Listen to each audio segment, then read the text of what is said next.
긴급재난지원금 지급을 둘러싼 여야 갈등이 계속되면서 2차 추경안 심사가 지연되고 있습니다. 더불어민주당은 미래통합당이 재난지원금 무력화를 시도가 있다고 비판했고, 통합당은 기부금을 통한 재정부담 완화는 계층 간의 갈등을 키우는 나쁜 정책이라고 맞섰습니다.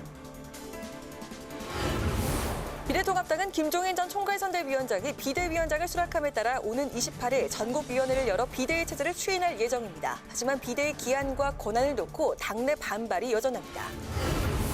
오던 전 부산시장의 성추행 사건이 정치권에 큰 파장을 일으키고 있습니다. 더불어민주당은 피해자와 국민에 대한 사과와 함께 단호한 징계가 이뤄질 것이라고 약속했고, 통합당은 오 전 시장의 사퇴 시점을 총선 이후로 조율한 의혹이 있다며 검찰 수사와 국정조사를 요구했습니다. 한 주간 있었던 정치권 이슈를 분석하고 토론해보는 맞짱 토론. 오늘은 긴급재난지원금 전국민 지급, 고소득자 기부안을 둘러싼 여야 정치권의 공방과 총선 후 갖가지 현안들로 요동치는 정치권에 대해 짚어봅니다.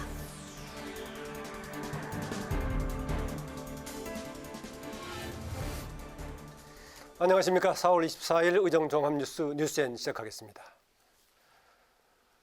코로나19 사태 극복을 위한 긴급 재난지원금 지급을 놓고 여야 갈등이 심화되고 있습니다.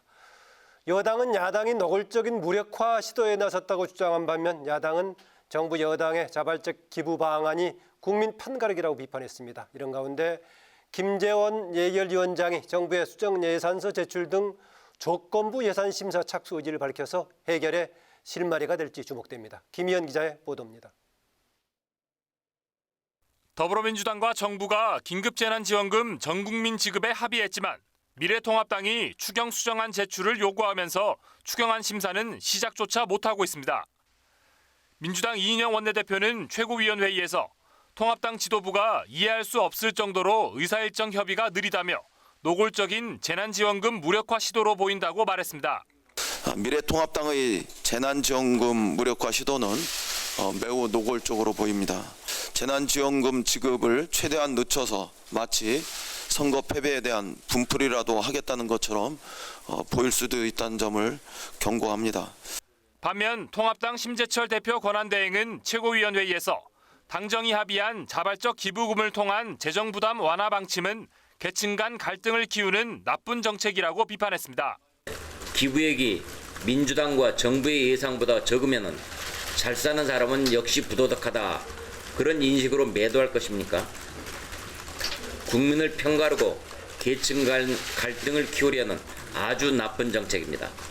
추가 재원 국채 발행과 관련해서도 통합당이 안 된다는 입장을 유지하자 민주당은 통합당이 세출 구조 조정으로 재원 마련이 가능하다면 구체적인 내용을 제안하라고 요구했습니다.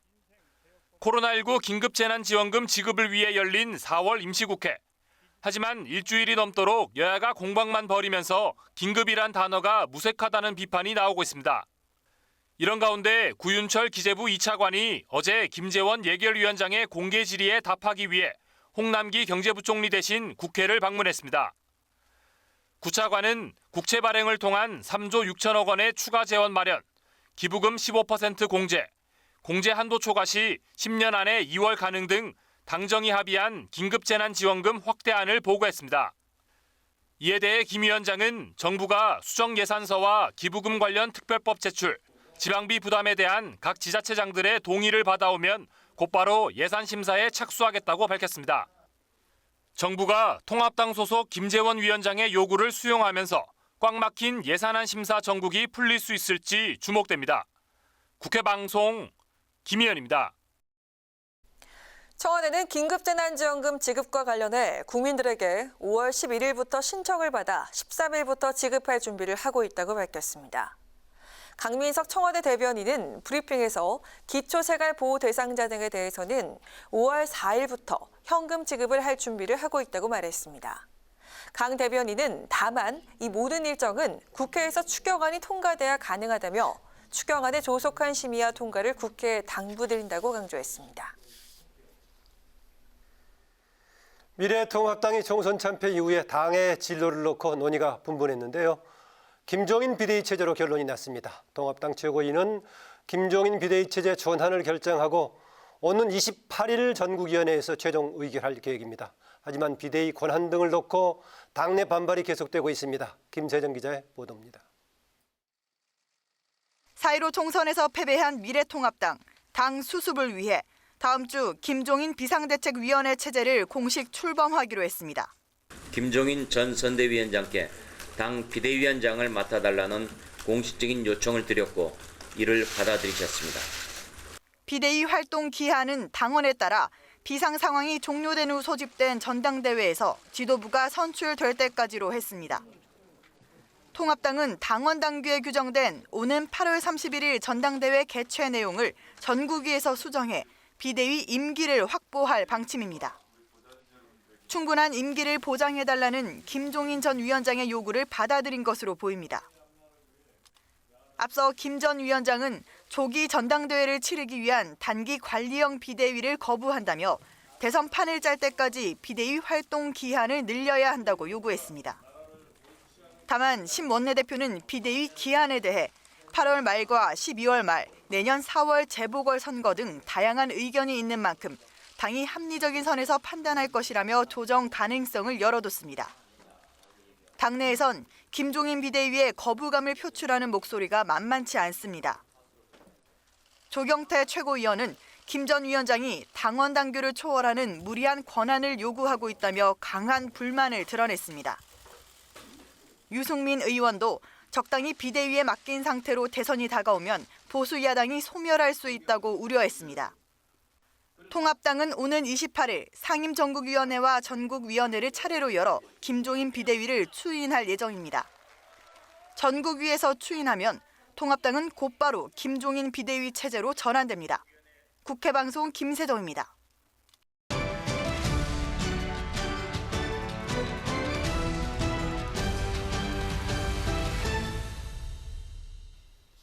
이슈 분석 박지영, 한도영 기자와 함께합니다. 어서 오세요. 어서 오세요.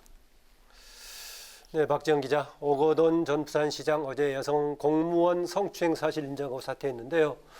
민주당 선거에서 압승했는데 지금 긴급 재난지원 기금 관련 문제도 지금 순조롭게 풀리지 못하고 있는 상황에서 성추행 문제까지 불거져가지고 상당히 곤혹스럽겠습니다.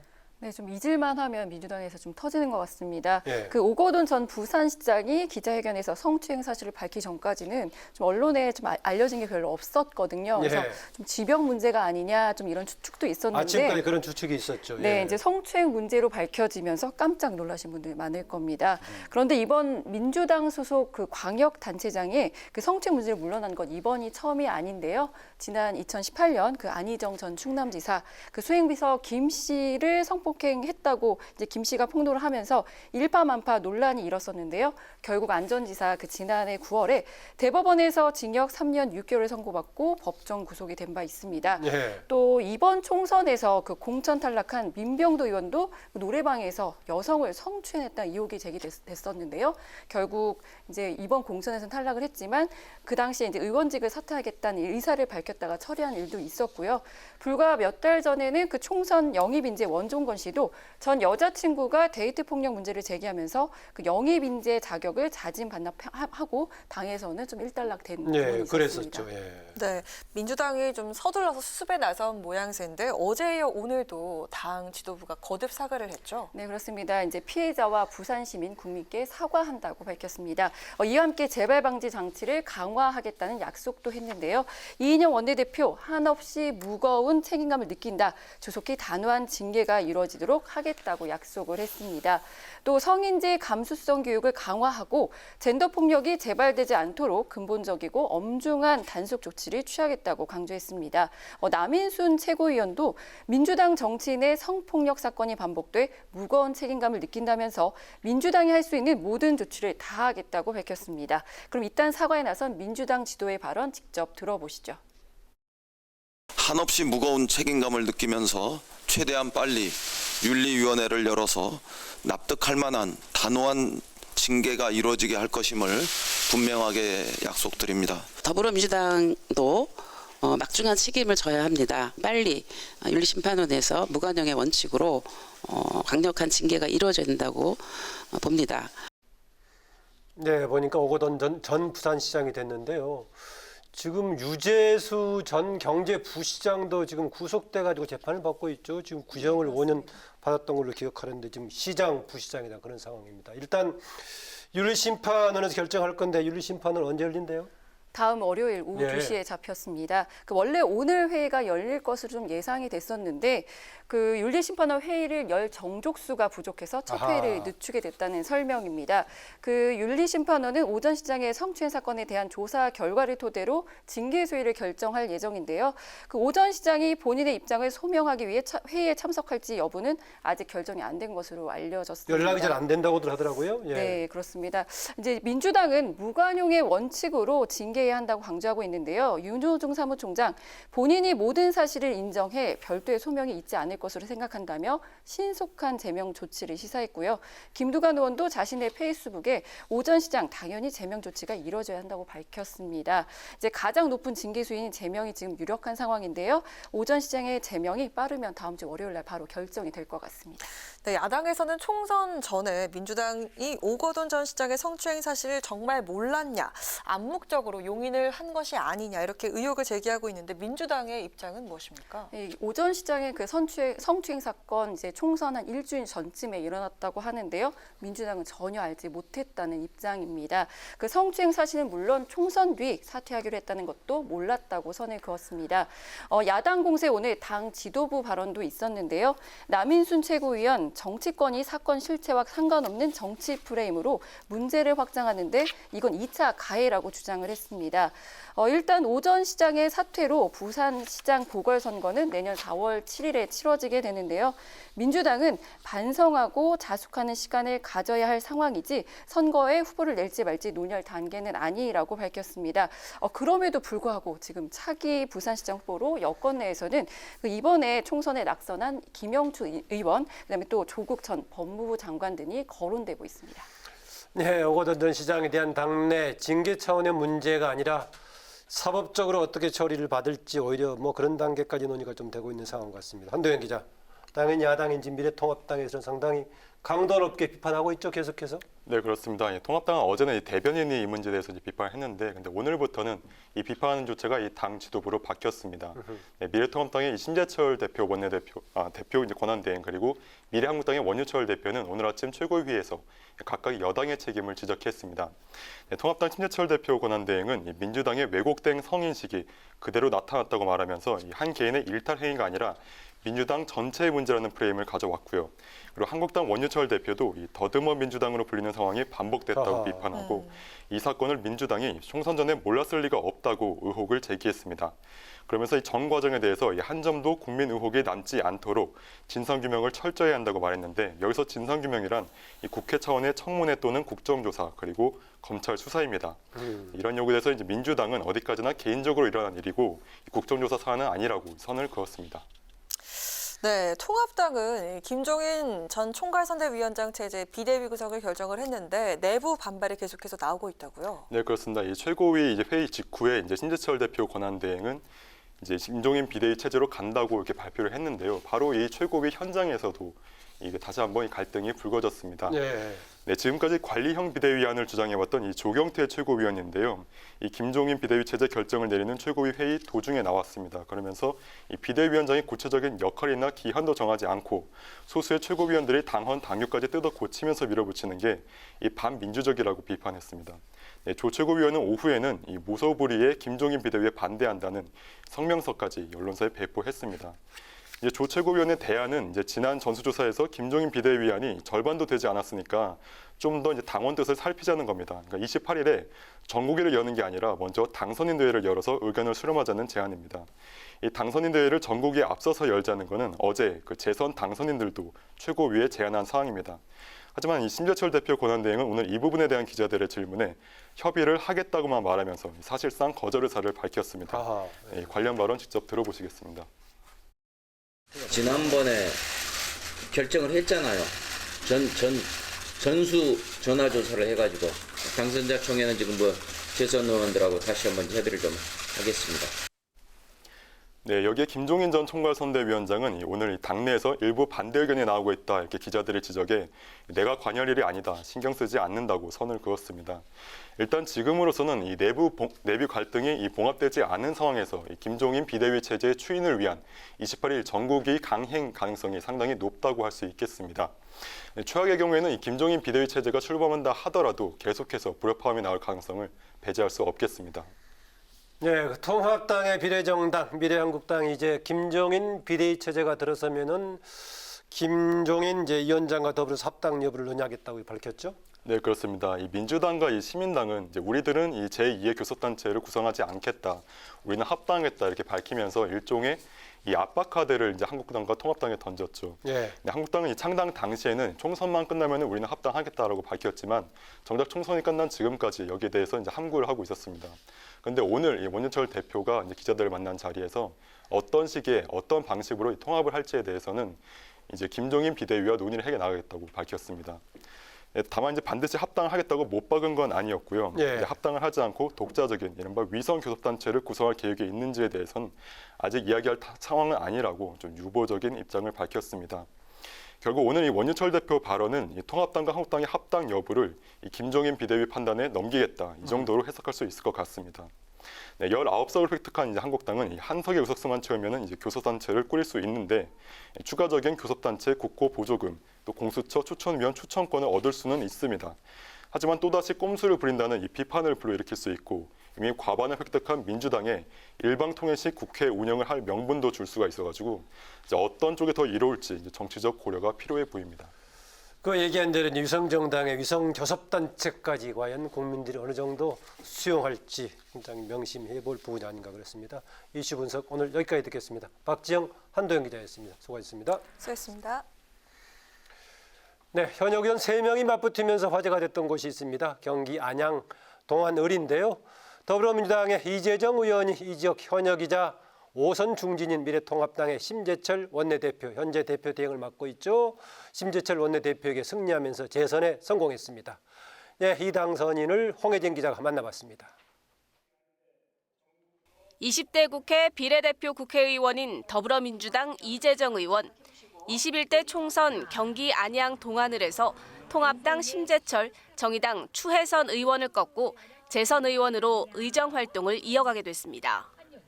이 당선인은 안양 시민들의 변화에 대한 열망이 표심으로 표출됐다고 평가했습니다. 나아가 180석이 주는 무게감이 크다고 말했습니다.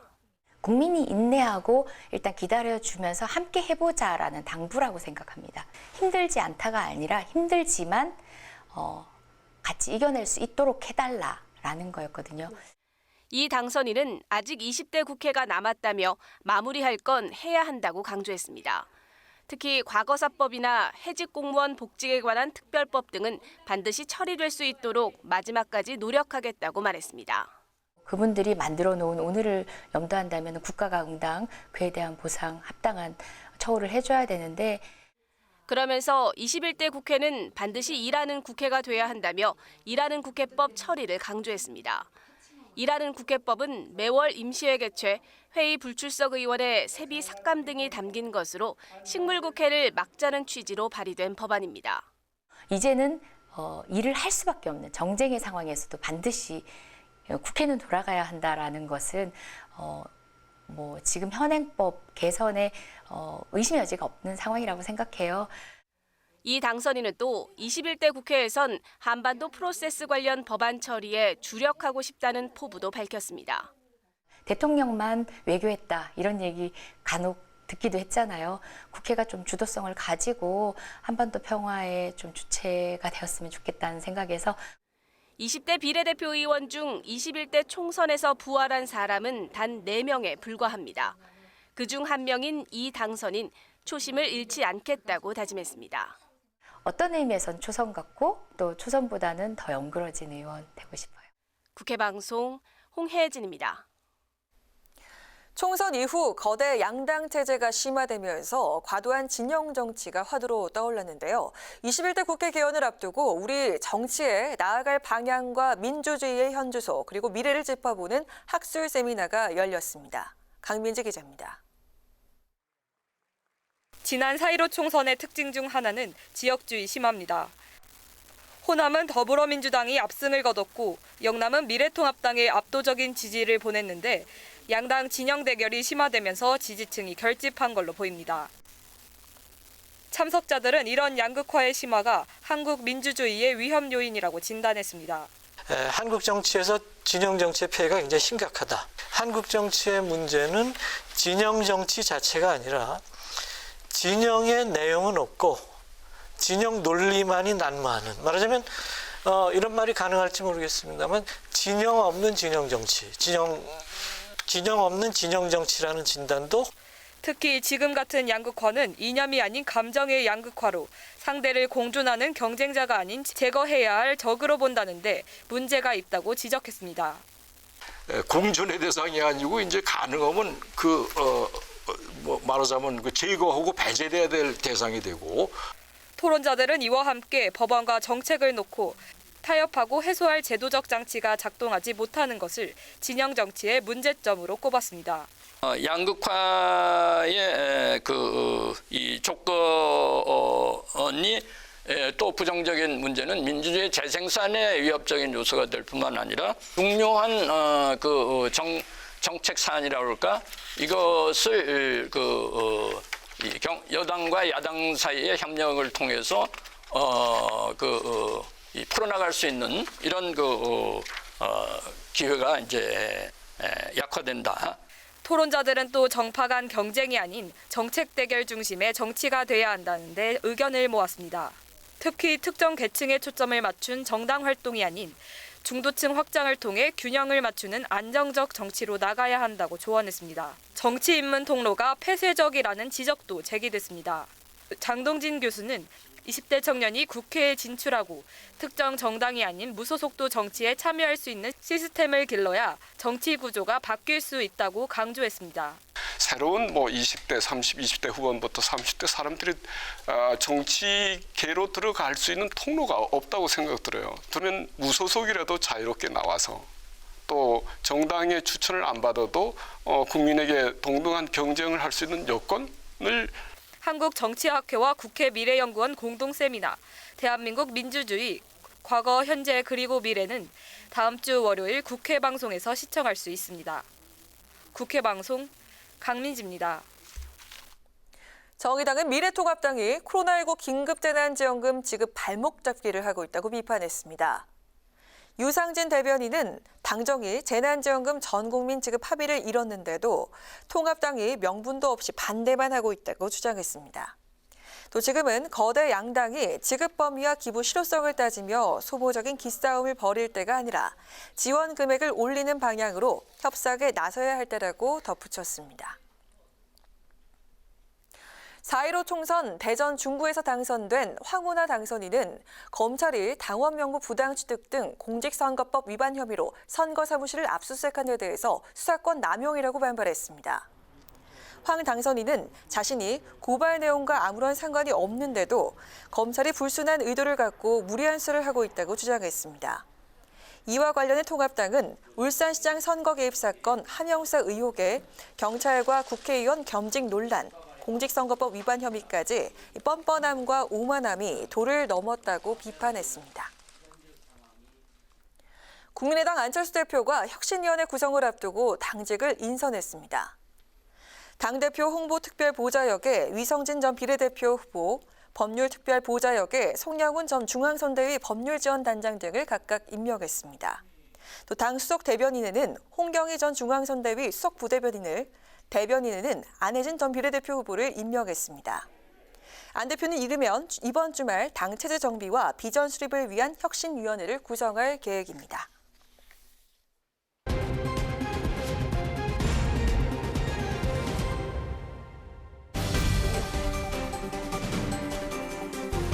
오늘의 정치 키워드 탑3 시간입니다. 4월 24일 정치면을 장식한 뉴스는 무엇이었는지 첫 번째 키워드부터 만나보시죠. 다음 주부터 공적 마스크의 구매량이 한 사람당 3장으로 확대됩니다. 정세균 국무총리는 앞으로 경제활동이 증가하면 마스크가 더 필요할 것으로 생각된다며 마스크 오부제와 관련해 다음 주부터 공적 마스크 구매량을 1인당 3매로 확대하겠다고 밝혔습니다. 공적 마스크 1인당 3매 확대는 마스크 오부제 시행으로 최근 마스크 수급 상황이 안정화됐다는 판단 아래 이뤄진 조치인데요.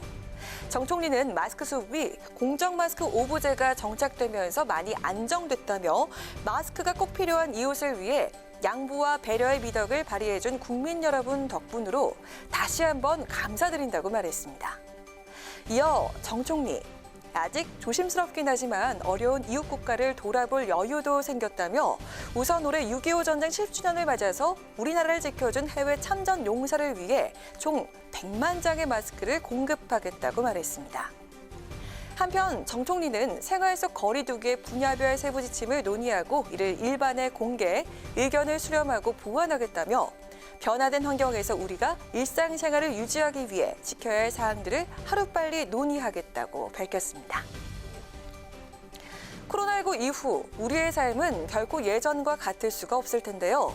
생활 속 거리 두기는 개인과 공동체의 안전을 지키기 위해 반드시 필요한 생활 규범인 만큼 새로운 질서가 무사히 정착될 수 있도록 우리 모두 노력해야겠습니다. 이어서 오늘의 두 번째 정치 키워드입니다. 오거돈 부산시장이 성추행을 시인하고 전격 사퇴하면서 차기 부산시장 후보군에 관심이 쏠리고 있습니다.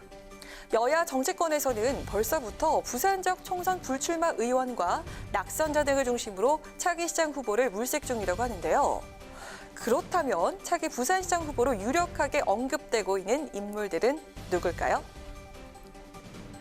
먼저 여권에서는 이번 총선에서 부산 진갑 지역에 출마했다가 패배한 김영춘 의원이 유력 주자로 거론되고 있습니다. 김 의원은 문재인 정부 해양수산부 장관을 지낸 인물이기도 한데요. 비록 이번 총선에서는 패했지만 대선 주자로도 언급이 되는 만큼 부산시장 보궐선거가 본격화되면 두각을 드러낼 것이라는 관측이 나오고 있습니다. 일부 친문 지지층들은 부산시장 출마를 통해서 명예를 회복해야 한다는 논리로 조국 전 법무부 장관을 거론하고 있는 것으로 알려졌는데요. 이에 대해 윤호중 민주당 사무총장은 재보궐선거를 논의할 계제가 아니다라고 일축을 했고요. 부산 시민들께 반성하고 자숙하는 시간을 가져야지 재보궐선거 이야기를 할 상황이 아니다라고 덧붙였습니다. 미래통합당에서는 더 많은 후보군이 거론되고 있는데요. 당장 이번 총선에는 불출마했지만 부산 금정에서 3선을 한 김세현 의원이 유력하게 거론되고 있습니다. 오전 시장의 사퇴 소식이 알려지자 김 의원이 대주주로 있는 동일 고무벨트의 주가가 순식간에 상한가를 기록하기도 했는데요. 김 의원은 차차 고민해보겠다며 출마 가능성을 열어둔 것으로 알려졌습니다.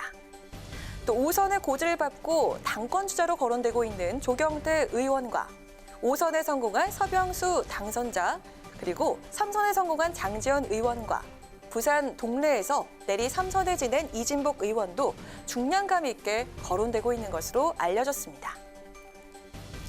부산시장 보궐선거가 1년가량 남아있는 만큼 후보로 거론되는 정치인들도 차후 상황을 살펴가면서 행보를 결정할 것으로 보이는데요. 과연 1년 남짓의 임기가 남은 차기 부산시장은 누가 맡게 될지 지켜보도록 하겠습니다. 마지막으로 세 번째 오늘의 정치 키워드입니다. 정치 1번지 서울 종로에서 5선 고지에 오른 민주당 이낙연 당선인. 사회적 거리 두기가 끝나면 일주일에 한 번 이상 종로구의 전통시장에서 막걸리를 마시겠다며 지역 주민과의 스킨십을 약속한 바 있는데요. 이를 인증하기 위해 이른바 인증샷을 자신의 SNS에 올렸다가 사진 도용 논란에 휘말리면서 뒤늦게 사과하는 해프닝을 빚었습니다. 이낙연 전 총리는 어제 저녁 SNS에 선거 막바지에 약속 드렸다. 일주일에 한 번 이상 종로구 전통시장에서 막걸리를 마시겠다고 오늘 이야기를 시작했다라는 글과 함께 창신 골목시장의 매운 족발 사진을 올렸는데요. 그러나 이 게시물을 두고 사진이 무단 도용된 것이 아니냐는 지적이 나왔습니다. 2018년 한 누리꾼이 자신의 블로그에 올린 사진과 이 전 총리가 게시한 사진이 똑같다고 주장을 한 것인데요. 이에 이 전 총리 오늘 새벽에 곧바로 해당 사진을 내린 뒤 사과의 글을 게시했습니다. 함께 올린 사진은 저희가 직접 찍은 것이 아니라는 비서진의 보고를 받았다며 이에 사진을 내리고 사과드린다고 밝혔습니다. 이러한 해프닝이 벌어진 이유는 뭘까요? 이 전 총리 측의 관계자는 수행 직원이 인터넷을 검색해 나온 사진을 이 전 총리에게 전달을 했는데 이 전 총리는 비서진이 직접 찍은 사진으로 알고 SNS에 올렸던 것이라고 설명을 했는데요. 이 전 총리는 어제 저녁 창신골목시장에서 종로구 의원 등과 막걸리 모임을 가진 것으로 전해졌습니다. 이주사, 이태일, 파란펜 선생님, 평소에 꼼꼼한 일처리로 이낙연 전 총리에게 붙여진 별명들인데요. 하지만 뜻하지 않은 실수로 인증샷의 해프닝이 주인공이 된 이 전 총리.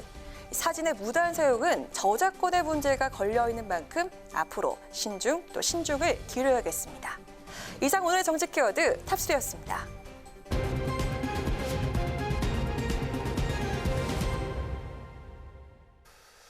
네, 이번 순서는 한 주간의 정치권 이슈에 대해서 뜨겁게 토론해보는 뉴스엔의 맞짱 토론입니다. 오늘은 배정호 세한대 교수 또 서성교 관대 초빙 교수와 함께합니다. 어서 오십시오. 안녕하세요. 네, 안녕하세요. 네.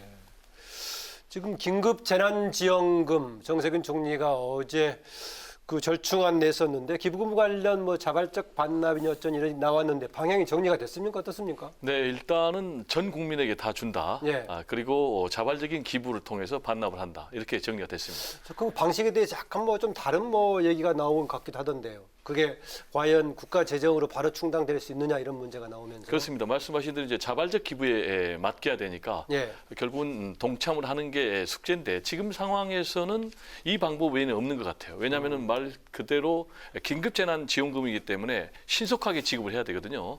그래서 신속하게 지급을 하려면 또 누구는 주고 누구는 안 주고 이걸 또 나누면은 시간이 오래 걸리거든요. 그래서 전 국민에게 지급을 하자고 이렇게 정리를 하면은 나누는데 그런 시간이 이제 걸리는 게 없어지니까 제가 볼 때는 현재로서는 가장 지혜로운 방법이 아닌가 생각이 되고요. 다만 이제 성격에 맞느냐라는 문제가 있어요. 긴급재난지원금이니까 필요한 사람들에게만 줘야 되는데 고소득자도 주는 게 맞느냐라는 이제 그런 논란이 있기 때문에 네. 그 부분은 자발적인 기부를 통해서 좀 회수를 하면 되지 않느냐 이런 생각입니다. 네, 서 교수님도 지혜로운 해법이라고 보십니까? 하나의 뭐 편법이라고 볼 수 있겠죠. 편법이다. 원래는 네. 70% 하위 소득자들한테 지급하겠다고 대통령이 약속을 했지 않습니까? 네. 근데 선거 과정에서 민주당과 통합당이 전 국민에게 100% 다 주겠다 그러고 그 과정 속에서 기재부에서는 계속해서 예산상의 문제를 들어서 소득 하위 70%만 주겠다라고 하니까 정세균 총리가 이게 뭐 기재부의 나라냐? 기재부는 총리가 이야기한 대로 여당이 주장하는 대로 요거를 받아들여야 하는 것 아니냐 이렇게 하면서 100% 전 국민에게 주겠다. 네. 그 대신에 그 30%는 다시 뭐 사회에 기부하도록 하겠다. 이렇게 방식을 정했는 거거든요. 이건 이제 예산 문제 때문에 그런데요. 뭐 결과적으로 보면은 뭐 소득 하위 70% 아까 교수님께서 말씀하신 대로 긴급하게 필요한 대상으로 주는 게 맞지 전 국민에게 다 주고 30%를 반납을 하도록 하자. 이렇게 이야기하는 한 편법이라고 보여집니다. 예. 근데 이제 편법이라고 얘기했는데 다른 대안이 없어요. 그럼 이제 교수님이 다른 대안을 제시를 해야 되는데 지금 통합당에서는 대안 제시를 안 하고 계속 말바꾸기를 하고 있어요. 통합당의 문제가 아니고 이거는 대통령께서 소득 하위 70%를 주기로 했기 때문에 그 기준에 맞춰서 기재부에서 애초 그 예산 책정한 게 7조 6천억 아닙니까? 네. 그럼 7조 6천억을 집행을 하면 되는데 선거 과정에서 민주당과 통합당이 100% 전 국민에게 주자. 이렇게 해서 기재부를 압박하니까 기재부가 굉장히 곤혹스럽고 사실 부총리가 사표를 내니 안 내니 이런 지경에까지 이르렀단 말이에요. 그럼 우리 재정 상황을 감안해서 기재부 의견을 들어서 또 대통령이 약속한 대로 70% 주는 게 맞지. 100%를 주고 70%는 받고 30% 소득 상위 30%와 공무원들 뭐 100만 명은 반납하도록 하자. 이런 식으로 하는 것은 상당히 조금 편법이라고 보여집니다. 제가 말씀드릴게요.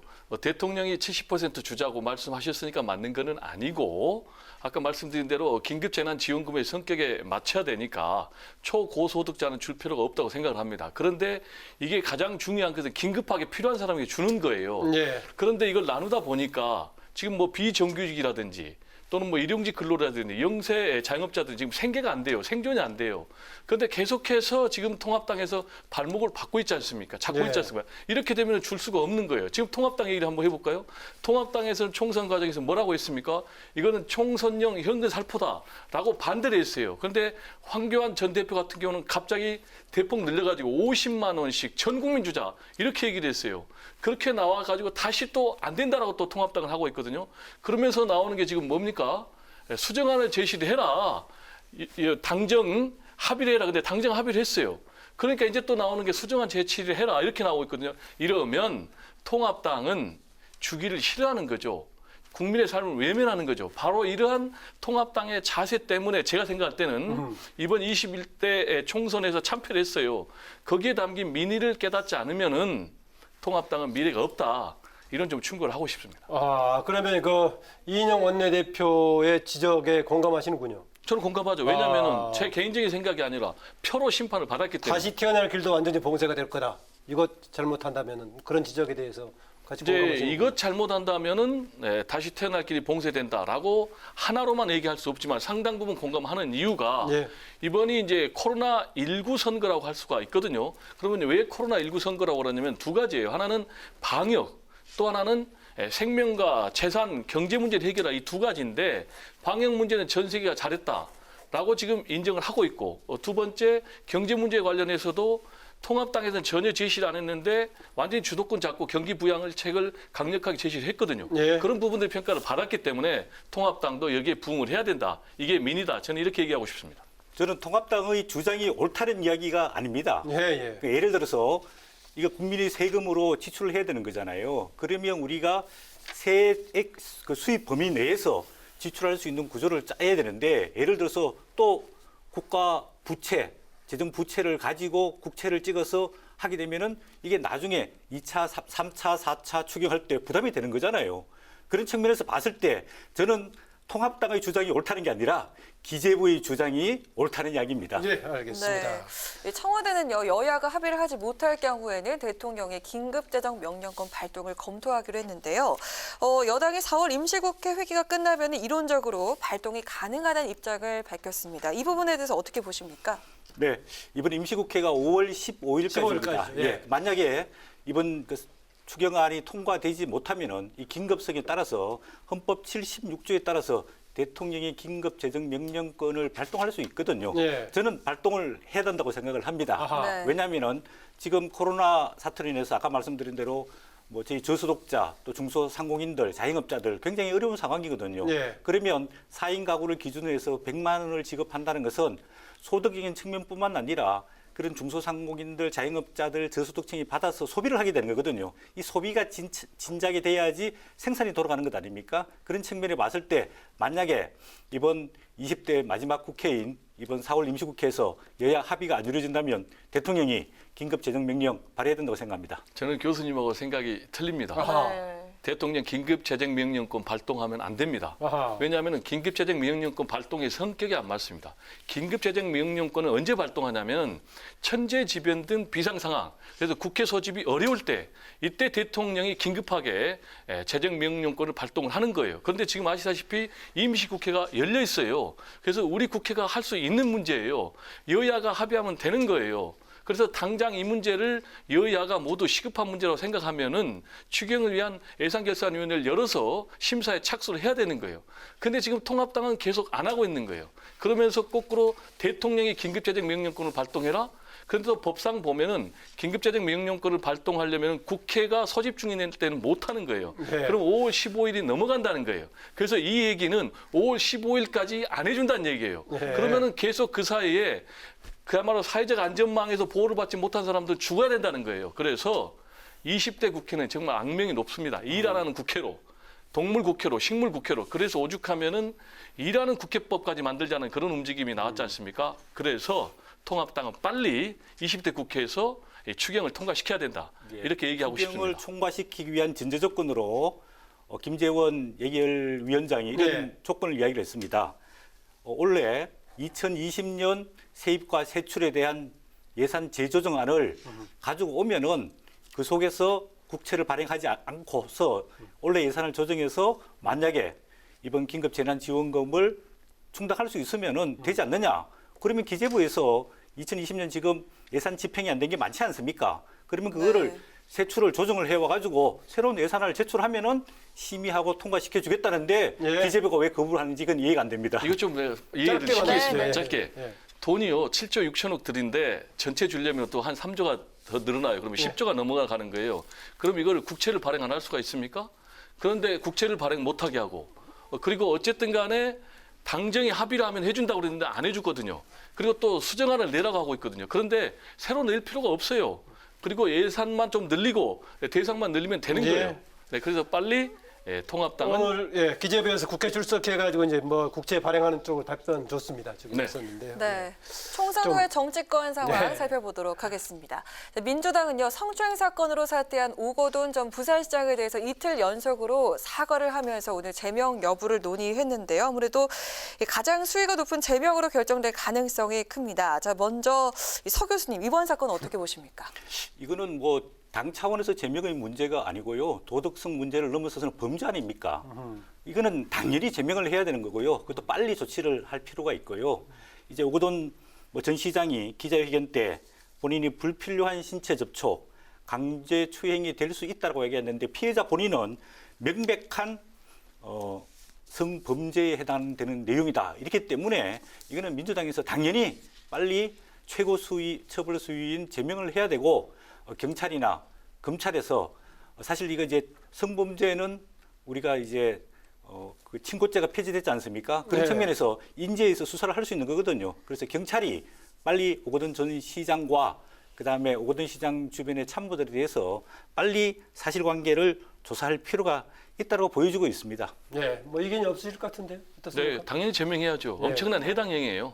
지금 민주당에 엄청난 타격을 입혔고 180석 압승해서 계속 드라이브 정책을 펴야 되는 개혁 정책을 거기에 지금 찬물을 끼얹었기 때문에 제가 볼 때는 뭐 윤리심판원 열리면은 뭐 이변 없이 당연히 제명이고요. 원래 오늘 하려고 했다가 지금 성원이 안 돼가지고 지금 그래서 성원이 안 돼서 월요일날 하기로 했는데 주말이라도 당장 열어서 하루빨리 해야 되겠고요. 다만 이 사건과 관련해서 굉장히 좀 충격적이고 안타까운 것은 지금 이 시기가 언제였냐면은 총선 시기였어요.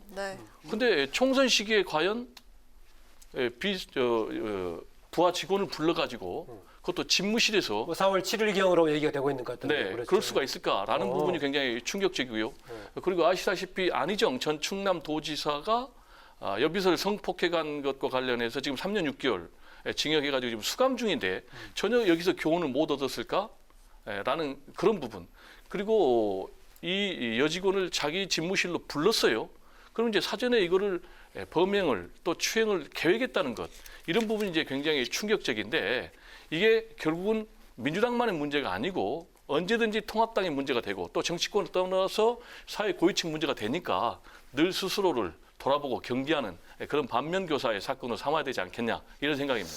예, 이거 관련해가지고 이제 이번에 이제 오거돈 전 시장의 개인적인 문제 차원이 아니라 당 관련해서 혹시 이게 선거운동 기간장에 투표일 이전에 일어났는데 이것을 혹시 악재를 막기 위해서 조중한 것 아니냐라고 통합당은 민주당 측에 문제 제기하고 있습니다. 일부에서는 선거운동 기간 마지막 주말에 이해찬 대표가 두세 건을 터뜨릴 것을 무책임하게 터뜨릴 것을 가지고 있다라고 했던 게 혹시 그중에 포함된 거 아니냐는 문제까지 제기하고 있는데 이거 어떻게 보십니까? 지금 이제 통합당에서 이 문제를 자꾸 총선과 관련해서 정치적 공세를 하는 것은 저는 바람직하지 않다고 보고 본질도 아니라고 봅니다.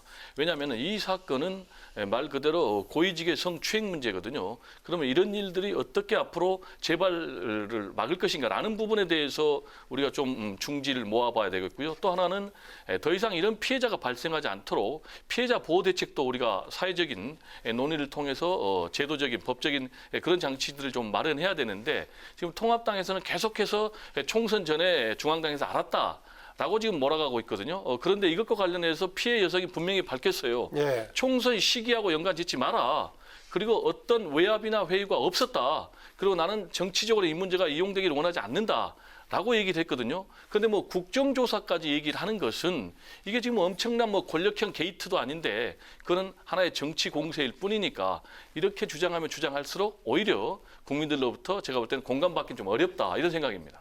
네, 이 사건이 발생한 게 지금 보도에 따르면 4월 7일 오전이거든요. 예. 그러면 총선이 4월 15일 아닙니까? 그럼 일주일 전에 발생한 사건인데 왜 그동안에 지역에서 언론들이 보도를 하지 않았느냐?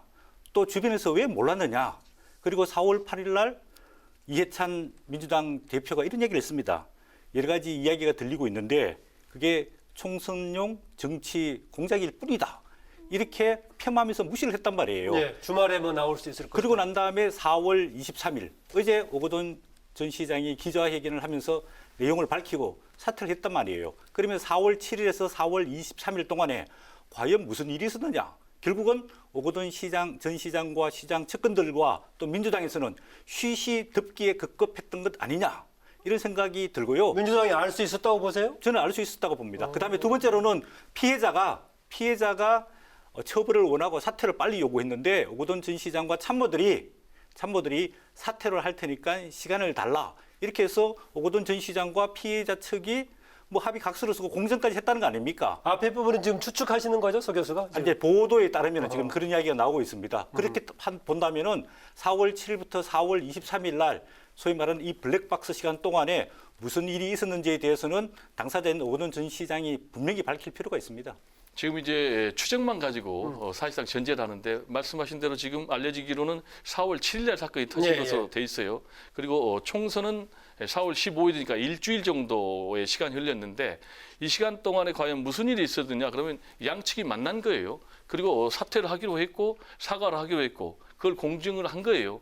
그러면은 어떻게든지 오거돈 전 시장 같은 경우는 살아남기 위해서 노력을 했을 거예요. 그래서 총선 전에 이 사실을 중앙당에 알렸을 확률은 저는 오히려 더 낮다. 그런데 이걸 마치 총선 전에 알았다. 그러면서 뭐 엄청난 게이트처럼 몰고 가는 것은 좀 설득력이 없다. 그리고 반복된 얘기인데 어쨌든 피해 여성이 그런 일 없다. 그리고 그런 정치적으로 몰고 가는 거 하지 마라. 라고 얘기를 하고 있기 때문에 저는 이 부분을 좀 신뢰해 줘야 된다라는 생각입니다. 네, 원유철 의원은 이것을 마치 지금 이제 뭐 민주당이 가지고 있는 딜레마인 것처럼 연속적으로 일어나고 있다라고 하는 지적은 어떻게 보십니까? 그러니까 저는 이제 더불어당에다가 무슨 다른 수식어 붙여가지고 얘기까지 하고 있던데. 네, 그러니까 지금 이제 상당히 재밌는 게요.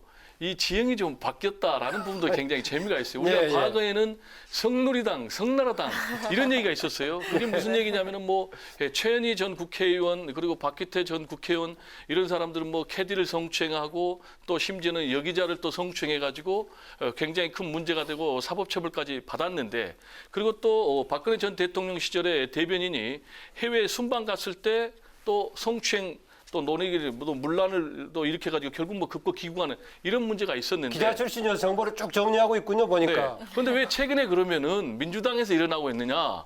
이 부분과 관련해서는 상당히 제가 볼 때는 진보 쪽에서 조금 해이해진 것 아니냐라는 생각을 안 할 수가 없어요. 다만 이 부분은 진보와 보수의 문제가 아니고 제2, 제3의 오거돈 또는 안희정 언제든지 터질 수 있기 때문에 조심해야 된다. 그리고 성인지 감수성을 높여야 된다. 그리고 제도적으로 좀 교육을 해야 된다. 이런 얘기를 하고 싶습니다. 교수님께서 이 사건과 직접 관련이 없는 과거까지 이렇게 다 들어서 경건부를 하시는 것은 조금 어폐가 있는 것 같고요.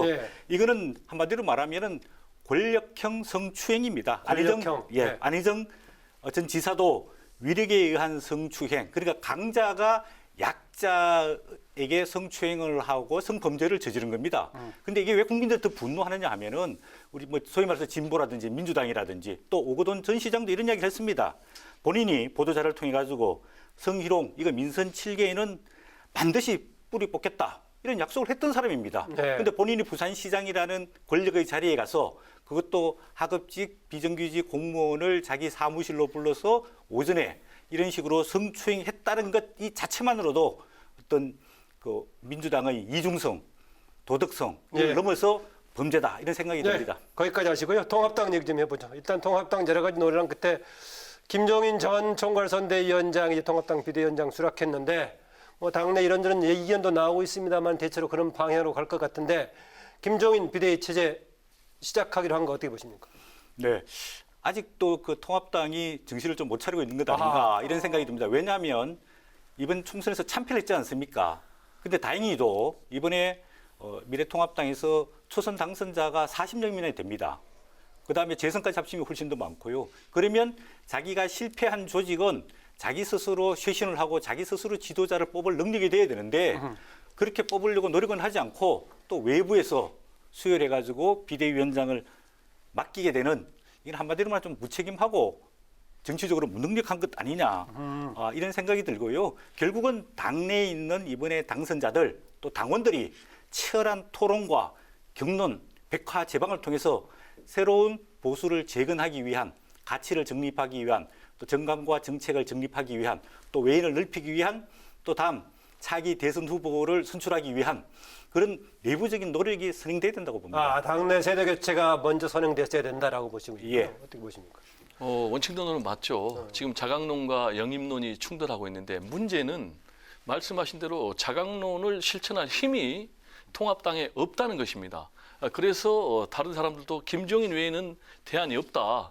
그래서 결국 이제 김종인 비대위원장을 영입하는 것으로 가닥이 지어졌는데 문제는 김종인 비대위원장 체제가 성공할 것이냐라는 게 가장 핵심 아니겠습니까? 역대 이번가 8번째인데 그동안에 그렇습니다. 한 번 성공했다고 얘기하고 있죠. 박근혜 네. 비대위 체제. 그러면 이제 박근혜 비대위원장 때는 왜 성공했느냐? 박근혜 본인 자체가 강력한 대권 주자였어요. 그리고 당내 친박이라는 세력이 있었어요. 그리고 또 하나는 이제 마지막으로 얘기를 하면은 이제 공천권을 갖고 있었어요. 네, 총선 앞두고 있었습니다. 그렇죠. 예. 그런데 지금 이제 김종인 위원장 같은 경우는 대권 주자도 아니고 당내 세력 기반도 없고 공천권도 휘두를 수 없어요.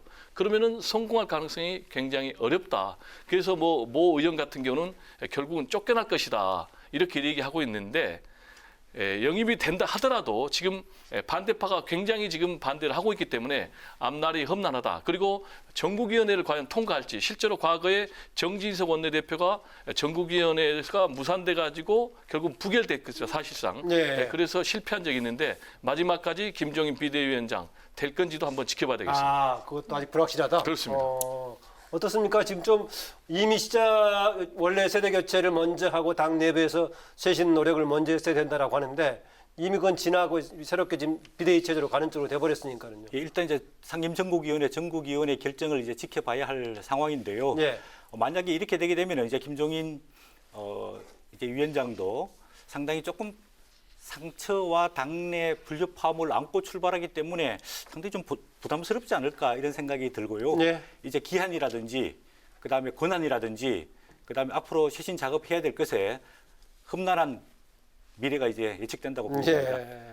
네, 민주당으로 가보겠습니다. 21대 국회 첫 원내 사령탑 경선은 3파전으로 이렇게 예측이 되고 있는데요. 이 부분 어떻게 보시는지 궁금하고요. 또 민주당 새 원내대표가 가져야 될 덕목은 일단 어떤 뭐라고 사람이 되는 게 보십니까? 좋을 건가? 네. 네, 일단 친문이냐 비문이냐가 굉장히 중요한 그런 기준점이 될 것 같아요. 현실적인 경쟁에서. 예. 그렇습니다. 그래서 윤호중 사무총장이 출마하느냐 안 하느냐가 굉장히 판세를 좌우할 것 같아요. 왜냐하면 윤호중 사무총장도 친문이거든요.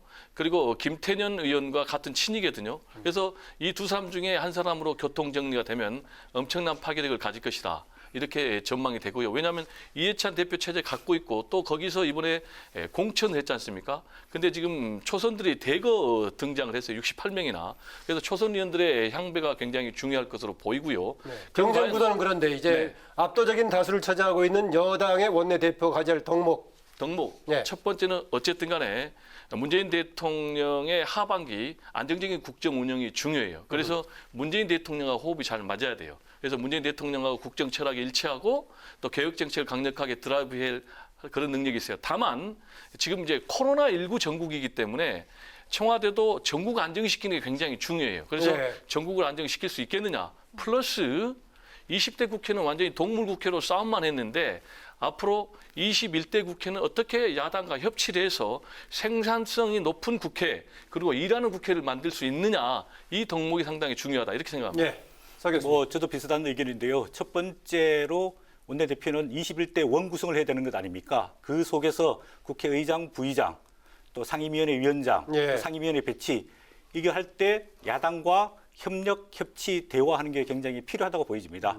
두 번째로는 아까 말씀하신 대로 민주당이 180석의 거대 여당이 됐기 때문에 이 내부에서 이제 8월 달에 선출될 당 대표와 함께 이 당을 화합적으로 통합적으로 어떻게 잘 이끌 거냐. 그게 두 번째로 중요하고요. 아까 세 번째로는 문재인 대통령 이제 임기 완전히 하반기로 접어드는데 문재인 대통령과 손발을 잘 맞춰서 국정을 안정적으로 잘 하는 문제. 그다음에 이제 민주당도 대선이 이제 2년이 채 안 남았지 네, 않습니까? 그렇죠, 예. 차기 대선 후보를 공정하고 안정적으로 관리할 수 있는 원내대표 그런 게 중요하다고 보입니다. 예, 압도적인 다수를 차지하고 있는 민주당이 그렇다면은 이번에 103석을 가져간 이제 통합당 어떻습니까? 또 이제 밖에서는 비대위 체제로 갈 가능성도 있어 보이는데 그럴수록 오히려 이제 원내 역할이 굉장히 중요한데 어떤 사람이 또 어떤 성향이 원내대표가 돼야 된다고 보고 혹시 구체적으로 떠오르는 사람이 있다면 뭐 특별한 사람은 없는데요. 일단은 원내에서 여당과 싸움이 아니라 정말로 대화와 협력을 통해서 서로 주고받을 수 있는 이런 정치력이 있는 원내대표가 첫 번째 필요하고요. 두 번째로는 사실 야당은 지금 재건해야 되는 입장 아닙니까? 예. 그렇기 때문에 비대위원장이 선임되거나 또 혹은 비대위원장이 선임되지 않더라도 국민이 바라는 야당을 쇄신, 개혁할 수 있는 원내대표가 좀 필요하지 않을까 그렇게 보여지고 있습니다. 예, 역시 쇄신 역할도 원내대표도 해야 될 부분이 필요하다 예. 그런 얘기네요. 저는 이제 딱 한 명을 꼽으라면은 조혜진 의원을 좀 꼽고 싶어요. 아하. 그런데 될 가능성이 없어요. 왜냐하면은 김종인 비대위원장 체제에 대해서 아주 강력하게 식민통치자라고 그렇죠. 반대 입장을 폈기 때문에 밖에 있는 홍준표 의원과 더불어서 같이 그렇죠. 그러고 그런데 김종인 비대위원장 되면은 원내대표 안 시켜주겠죠. 물론 선출이지만은 오히려 그런 사람하고 같이 또 궁합이 잘 맞을 수도 있지 않을까요? 그러면 이제 가장 이상적이죠. 예. 그리고 특정인을 뺀다면 제가 볼 때는 통합당은 완전히 제로 베이스 원점에서 시작을 해야 된다. 그러려면은 혁신해야 되는데 그냥 혁신이 아니고 파괴적인 혁신해야 된다. 그러려면은 팍 낮춰서 젊은 사람으로 가야 되는데 2명 정도가 지금 거론되고 있습니다. 유이동 그리고 하태경.